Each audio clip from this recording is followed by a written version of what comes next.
the Royal Blue Podcast from the Liverpool Echo. Hello and welcome to the Agenda Podcast. The Agenda Podcast returns after a few weeks off, and we've got a whole host of questions submitted via the Royal Blue Facebook page as well as other various social media channels. I'm Ian Croll and I'm joined by Connor O'Neill, sat back with me on the Agenda Podcast here. How are you, Connor? Not too bad, Ian, yourself? Yeah, not too bad. I think Carlo Ancelotti's the only thing that's keeping me going at this moment in time. The January Blues. That's it, yeah. Christmas is over, the new year, January Blues in full effect. Plenty of questions to get through here.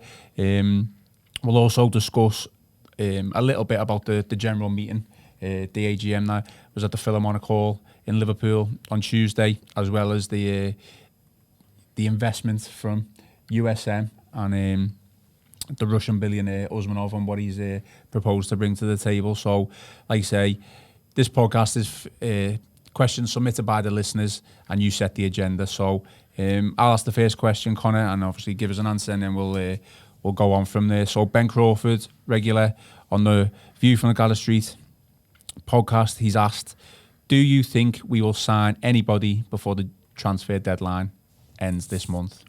I think the question with that is we don't know. I don't think we'll spend big in the sense that, you know, we'll go out and kind of break the bank, but I think Carlo Ancelotti's been quite open, hasn't he? When he's been asked about his press conferences, he's kind of not confirmed nor denied that he's actually. I think he kind of dropped a hint in about a central midfielder potentially coming in, so that's what we want to maybe look at. But I don't. Will we sign anybody? Who knows? I mean, you know, you look across the whole football spectrum, and you know, people from clubs can't tell you quick enough how hard it is to bring people in January, and you know how it's such a difficult window, transfer window to negotiate and stuff like that. So I don't think we know the definitive answers that. We can only imagine that there is work behind the scenes, and the club will be looking to bring one or two if they can in moving forward. I mean, a lot of these questions are transfer related, so we will read out every question that was submitted. But we are, from what I understood from a couple of bit of information that came out at the general meeting recently, we are literally on the limit, aren't we, of financial fair play? And it's about, I'm sure I read it, we're very close to it, and it's about £15 million. I think there's obviously that to consider, of course, but you know, the squad's still quite big, isn't it? I know we've only seen the same players playing on a weekly basis, but the squad is actually still very big, and you know, you think Andre Gomez is to come back, you know, Gababman to come back into the fray. You struggle to really see where, unless they get a lot of people out off the books, which from what Marcel Brands was indicating on at the general meeting, that is the case. But like we know all too well at Everton, that getting people out and bringing, you know, is a lot harder than it sounds, and so I think it's kind of one of them, isn't it? I think we'll just have to wait and see. I think there's no definitive answer on who will we sign anybody. We don't like to think we would sign somebody who's going to come in and have a massive impact, but at the same time, we all know that signing for the sake of signing sometimes in January doesn't clearly work. And I think if you look at, you know, Zenk Tosun, for instance, and we signed him in 2017, the January transfer window then, and it looked like, oh, well, you know, that's a massive good coup for the club, you know, forward, and you know, 3 years on, he's been allowed to leave the club on loan because simply a lot of game time and stuff. So I don't think we'll be rushed into anything. So I think it's just one to keep an eye on more than anything. I don't think there's a definitive yes, no. It's just more, I think, hope that we can find someone who can come in and give us a bit more impetus and a bit more help and support that we probably need to see the season out. I mean, that's been Brands' brief anyway, hasn't it, from the start? Exactly, to get rid of, you know, the deadwood and the players on, you know, astronomical wages, really. Well, I think that leads into our next question from Bradley Retler, who asked, what should be our goal coming out of the January transfer window? Again, similar to what you say there about, you know, Marcel's aim and remit almost at the club. It's not too similar to that question, really, is it, the answer? Yeah, I mean, I think we've been a little bit lucky, or, you know, in terms of timing this time round. I know, you know, international major tournaments come around every 2 years, but Tosun is not getting games, is he? And he needs to play football. So he's on a huge amount of wages at the club. I can't confirm, tell me if I'm wrong or what, but are we still paying any amount of his wages for the next couple of months, or Crystal Palace taking that all on board? I don't know. No one knows, do they? But normally, you it's a percentage, isn't it? Each pay percentage. I think it's very rare that someone takes the whole the whole wage on. I mean, we'll have to confirm that, but I think Everton have got a good basis to say, well, Crystal Palace, you just need to pay the whole wages, because It doesn't work like that, does it? Well, I don't know. If Crystal Palace want to sign him and Tosun wants to leave, then you say, well, you pay the full wages. Like say, we'll confirm that. But in terms of Bradley's question, yeah, I think try and get rid of any dead wood. I think it's still, again, it's going to be very, very difficult. Brands has been trying to do that for the past 18 months. We've got other players on the wage bill that need to go. The likes of Nias, just to name one. Snardlin probably is one who's on over 100 grand as well. So, I mean, that's the January aim. But obviously, footballing wise, through January, I just think we need to try and win every single game as well. And we've got a couple of, not say winnable games coming up, but games where you'd think that we could, pick up some decent points. West Ham next, okay, it's away.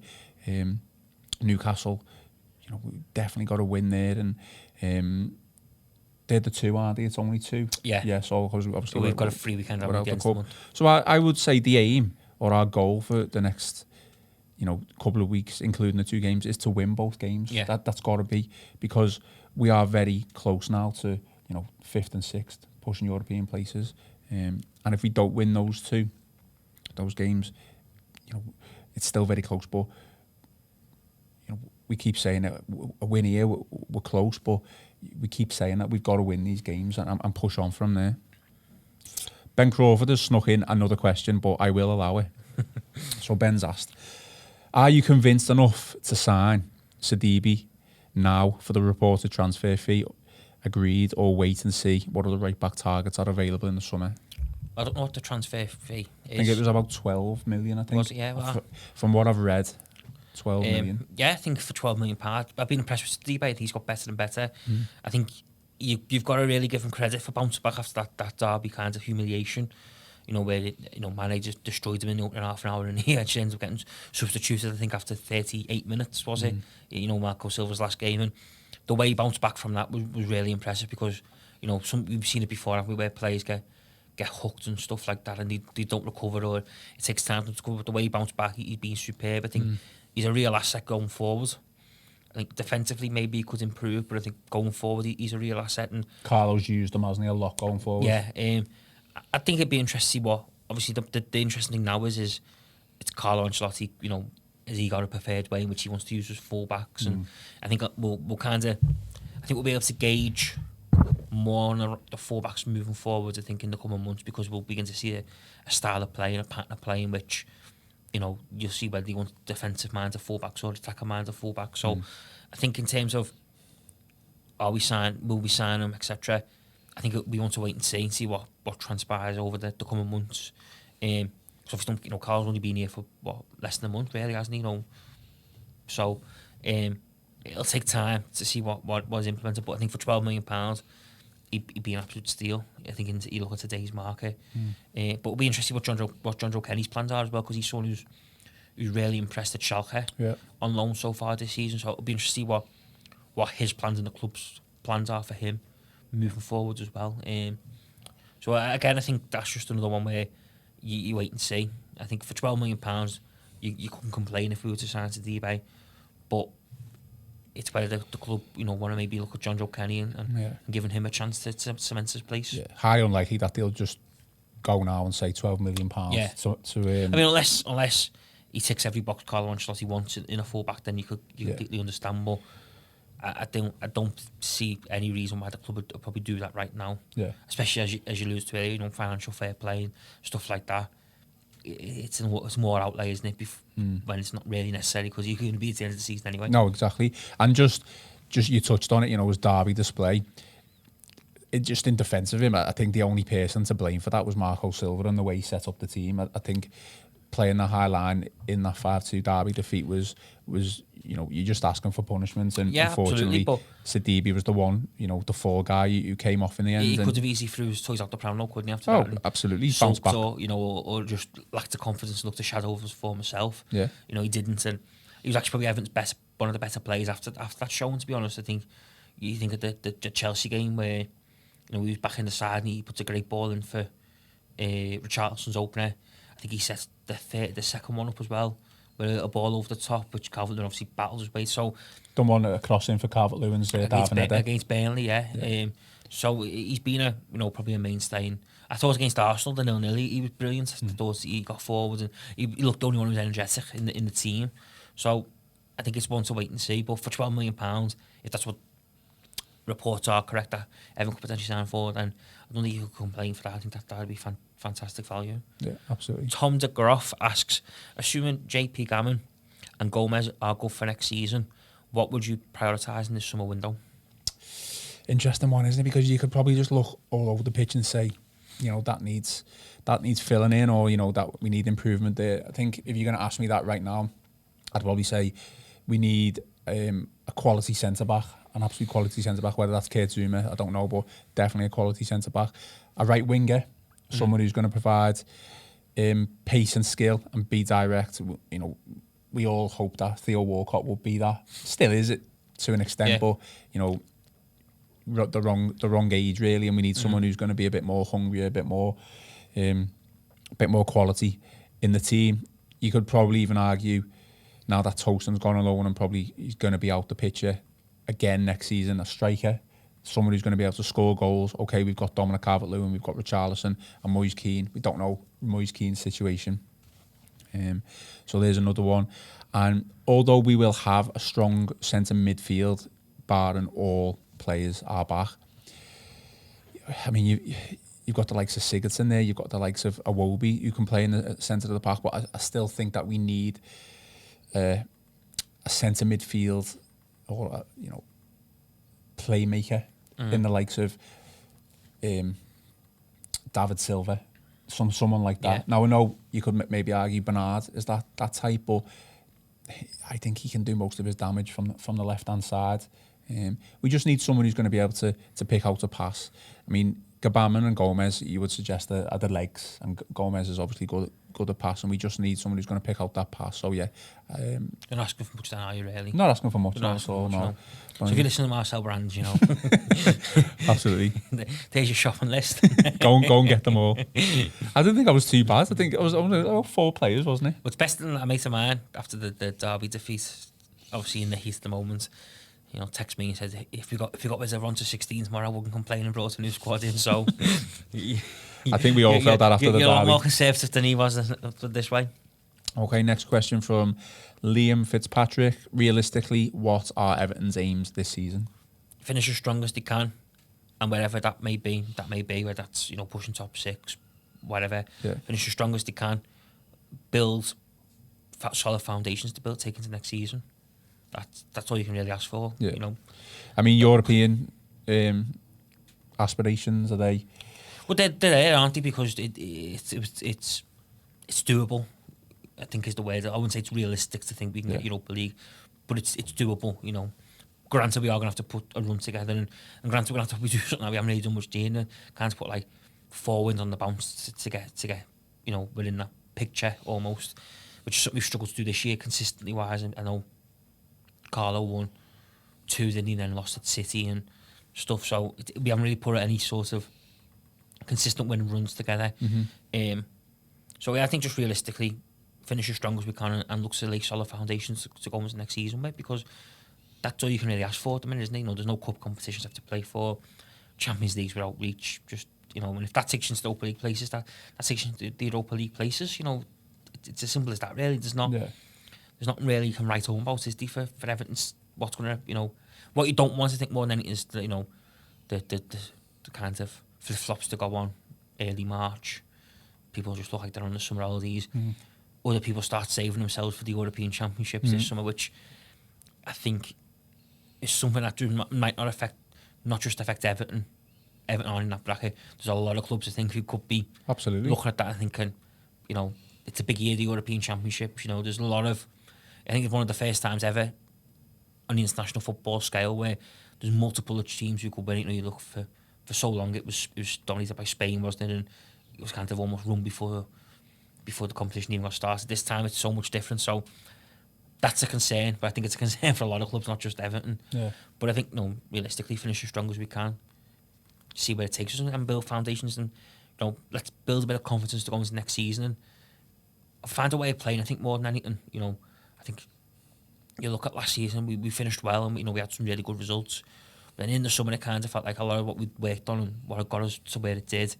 Marco was wanting to rip up and kind of start again and reshape the team, which is fantastic. You got the players at your disposal to do that straight away. Yeah. We didn't, and obviously we obviously paid the price because the start of this season, well, for a large part of the first half of the season, we were incredibly poor. So I think you just got to look at building solid blocks to go into next season.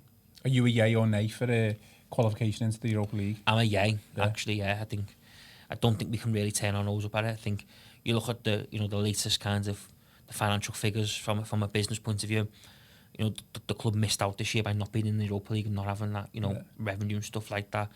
I just think it's a competition that we could we got the right personnel in, like I've said, and there's no reason why I think Carlo Ancelotti do really, really well in it from a tactical point of view. You look at he's a fantastic manager, but a lot of his real successes come in Europe, the Champions League. But there's no reason why he couldn't rectify that in the Europa League. I don't think anyway. So yeah, I'm all for the Europa League. I think I know people saying that the Thursday Sunday demands and stuff, but you look at Wolves this year, they're playing Thursday Sunday demands and doing well. They're doing well. There's no different now in their league position or league standing now to where they was this time last year. I know they had a bit of a poor start, but they've regrouped and they're right up there for potentially a place in the Champions League if they put up decent run together. So it is doable, it is manageable. It's just about having the right people in charge and the right people overseeing it. Yeah. Jed asks, you can only keep 6 of the current first team squad. Who do you choose? I knew this question was going to fall on me. Really hard, this one. Do you reckon he means including Gomez and Gbamin? Are we going to include them? Current first team? I mean, you'd have to, wouldn't you? That's 2. That's 2. I'd have to say them 2. Pickford, Yerry Mina. That's 4. Richarlison. It's a difficult one because it's a toss-up. There's probably 3. I think this all depends. Very tough, this question. On your football philosophy and what you think about football, because I think if you think of if you want a team of course sort of workaholics, motivated, kind of work hard. Dominic Calvert-Lewin's top of the list because the shift that puts in is unbelievable. But if you're looking for someone almost like Lukaku type forward who just scores goals, but probably is a bit lazy at times and there's question marks over his work rate, then Calvert-Lewin wouldn't probably make the top 6, would he? Because his goal record isn't as prolific as other forwards in the league. So I think it's a really tough one. I think you got Bernard. I haven't even mentioned Bernard there. Exactly, and I think 6 is harsh as well, isn't it? I think 6 is a significant low number. I think there's probably a core 10 that you'd suggest that we could build more of a team around, and obviously there's 2 there in Gomez and Gbamin that we've barely featured this season. Certainly Gbamin hasn't anyway. I mean, you've got Dean as well, Holgate on good. You could probably say Coleman could go. Even Sidibe, you could probably say, well, he was only on loan, he could go. But obviously he's shown he's more than capable. I mean, the likes of Walcott, Sigurdsson, Snardlin, even Davis to an extent, they probably wouldn't be in the 6. Yeah. I like the way we've taken. You can only keep 6, but we've changed it to you can only keep 10 now because it's too hard. But if I was going to do the 6, then it would be. Do you know what? I probably wouldn't even say Pickford. If I was going to be pushed, ruthless. I was going to be ruthless. Not on against Pickford. I really like him, but if I'm going to be proper ruthless, I'd probably say Mina, Richarlison. There's 2. Gbamin, Gomez. There's the 4. Bernard, 5, and then Dominic Calvert-Lewin. So there's the 6. We got there in the end. We did. Drawn out, but we got there. Next question from Ian Ferguson, relating to the Derby defeat. Should the players reimburse the cost of the FA Cup away tickets to fans? In a lovely, flowery world, yes. But in the ruthless world that we live in, no, because it doesn't happen, does it? So it's almost... you see this happen a lot of the times. They should get the money back and stuff. And while it's a fantastic gesture, sometimes it does come off. Teams have done it in the past, haven't they? Wigan reimbursed their fans when they were beaten 9-1 at Tottenham a couple of years ago. Yeah. But it very rarely comes off, and it's more a statement, isn't it? Than it ever leads to anything meaningful. Yeah. I mean, I say that's been done, but don't have to do it, do they? No, not under any obligations to do it, are they? So, No. Paul Carut Rideout asks, as Tosin has now gone on loan, do you think that is going to herald the coming of a new striker in the January transfer window? In short, we've answered that. Yeah, in short, no. I don't think it is. I just think the club are desperate to get Tosin off the wage bill. He was on huge amounts for a player who didn't feature. I think it'd be different if he was playing and scoring goals, because you wouldn't mind him, but for someone to be sitting on the bench, and I don't know the exact figure that he paid a week, but he needed to go. He just probably needed a fresh start for himself. I think he's good lad, good attitude. In terms of bringing a new striker in, hopefully, fingers crossed, we don't pick up any injuries and we can finish the season off with Richarlison, Dominic Calvert-Lewin and Moise Keane as the three. We all know that Theo Walcott can play there as well, but fingers crossed that with the amount of games that we've got coming up, you wouldn't expect huge amounts of injuries and fitness levels to still be high. So those three will see us till the end of the season. And I've said it time again, I don't think we're going to, in the games that we win, it's going to be close. It's going to be like a 1-0, 2-1. And that's just how it's going to have to be, I think, for the remainder of the season. So I've been asked about who we should keep in terms of our current first team squad, but Callum Lapsley has asked, if we had only 2 signings, which positions would you cover? Central midfield is definitely one. Yeah. I think, we need an extra body in there, don't we, at the minute? Right now for January. Is this right now for January? I would probably say right now for January. I think central midfield is desperate, isn't it? We've all made kind of, said our war and peace on central midfield and where we think we're going wrong. I think the other position we probably cover, if it was truly down to right now, maybe a centre forward. Just, I know what you're saying there about, but if you can get someone else in who can there's one available on the loan or something. Yeah, just to get us over the line or give us a bit of help. I think they're the 2 positions that I think I target most, because I think wingers, I do think we're crying out for a right winger, but they're very hard to pick, aren't they? There's not an abundance out there anymore of talent. And apart from that, I think Mina Keane, Holgate will see us out. Same as centre backs will see us out the season. I like Holgate in midfield, me. Yeah, but I think he looks like he's going to be centre back now, doesn't he? And then I think you've got Luca Dean on the left, but Leighton Baines and James Coleman Stevie down the right. I don't think you'd be looking to bring in either fullbacks anytime soon. Maybe the one that you possibly could do is a goalkeeper who could properly push Pickford, but like we've discussed enough on the various shows across the Real Blue channel, finds the backup goalkeeper who's going to sit on the bench wait for his chance. It is very hard, and very rarely happens if we're being honest, does it? So exactly. Last question, and before we move on to the discussion about the general meeting and the USM investments, Martin Jameson has said, do you guys agree with me that Moise Keane looks awful and slow so far? Do you think he has a 4th and 5th gear that we've just not seen yet? I think he's just struggled, hasn't he? I don't think, I think that's probably maybe a little bit harsh to say he looks awfully slow. I think that's incredibly a bit too harsh. That I think he's just struggled, hasn't he, to adapt. I don't think things have worked out for him the way he probably envisaged.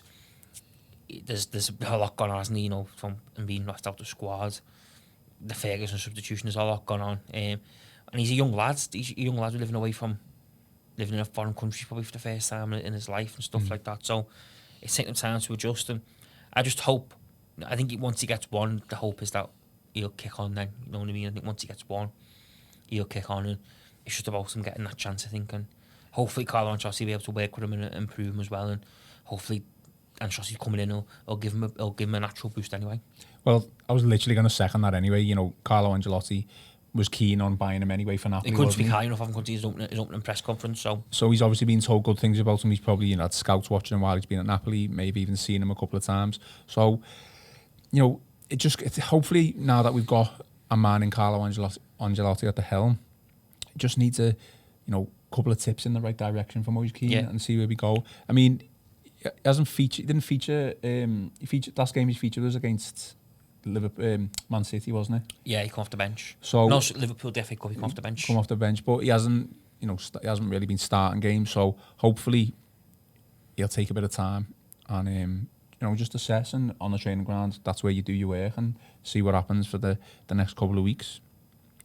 Okay, so that is the last of the questions that has been submitted from you, the fans. But we're just going to have a little discussion about the general meeting that took place at the Philharmonic Hall in Liverpool this week, as well as the £30 million payment for the stadium naming rights from USM.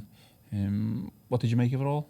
I thought it was very good. I thought it was, obviously everyone knew we were going to make a loss. I think, everyone knew that was coming. A lot of it's been on player recruitment as well. Yeah. You take that out of it. And a lot of the money that we've spent on, other things at the club and stuff like that. So, I thought it was very good. I think the USM investment stuff is probably the most interesting line to come out of it. I think, it's massive in some respects that is at they've managed to secure that so early, and what they've secured, for crazy, isn't it? That's unheard of, if anything. It is kind of probably unheard of, yeah.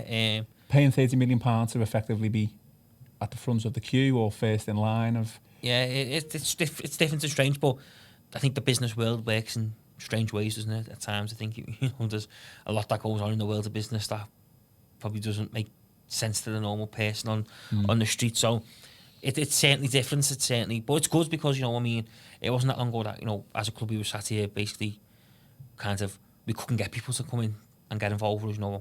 A lot of our commercial deals were quite low in terms like the pecking order what the Premier League clubs were securing. Yeah. So I think the fact that we've now got this at our disposal should only benefit us moving forward. And I think it wouldn't be surprising to see USM potentially sponsor the kit. I think once Sport pays his dealers up, I think they were quite open-minded last night, the club, in that when a member of one of the shareholders raised the links with bookmakers and they were quite open and that it wasn't something that maybe they want to pursue in the near future. So how long have we got left on that, do you know? I'm not too sure.